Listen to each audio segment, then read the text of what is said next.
राहुल गांधी जी की हर विदेश यात्रा भारत का अपमान करने में कहीं पीछे नहीं रहती और इस बार की प्रायोजित ये विदेश यात्रा भी उसी दिशा में है जहां वो अपमान तो प्रधानमंत्री मोदी जी का करना चाहते हैं, लेकिन अंत में देश का अपमान करने से नहीं हटते।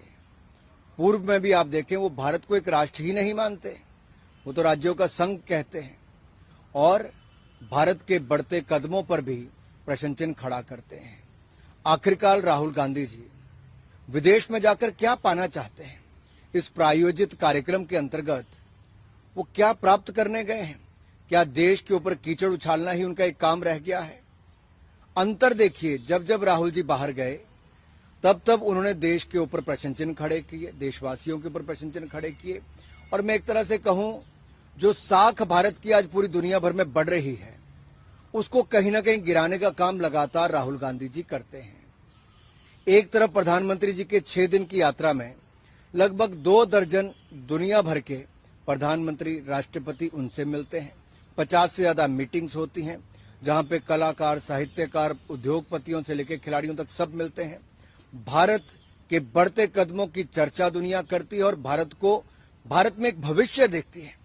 होप दुनिया को भारत और भारत के नेतृत्व में नजर आती है।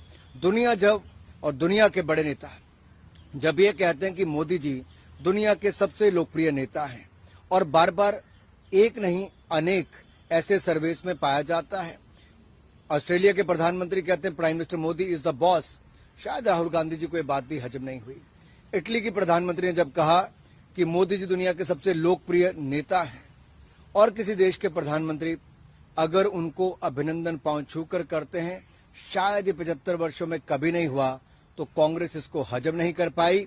और जब देश इस बात का खुशी मनाता है कि हमारे नेता के कारण 140 करोड़ देशवासियों की मान सम्मान बढ़ता है, भारत का मान बढ़ता है, दुनिया भारत में उम्मीद, होप देखती है, तो शायद ये कांग्रेस हजम नहीं कर पाती।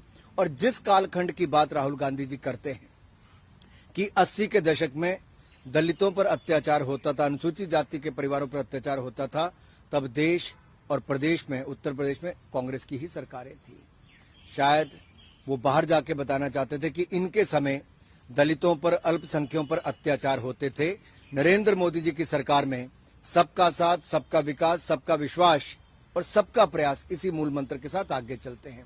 इनके समय लड़खड़ाती, चरमराती अर्थव्यवस्था थी, आज दुनिया की 5वीं सबसे बड़ी अर्थव्यवस्था हो गई है। इनके समय हिंदुस्तान की परंपराओं को मारने का काम किया जाता था, ये पश्चिमी संस्कृति की ओर देखते थे। नरेंद्र मोदी जी ने कला, संस्कृति और अपनी परंपराओं को एक बार फिर जगाने का काम किया है। हमने गुलामी की मानसिकता से बाहर निकलने का काम किया और अपने गौरवशाली इतिहास पर गर्व करने का काम किया। कांग्रेस ने अपने गौरवशाली इतिहास को सदा दबाने का काम किया और गुलामी की मानसिकता के साथ देश को चलाने का। यही अंतर है।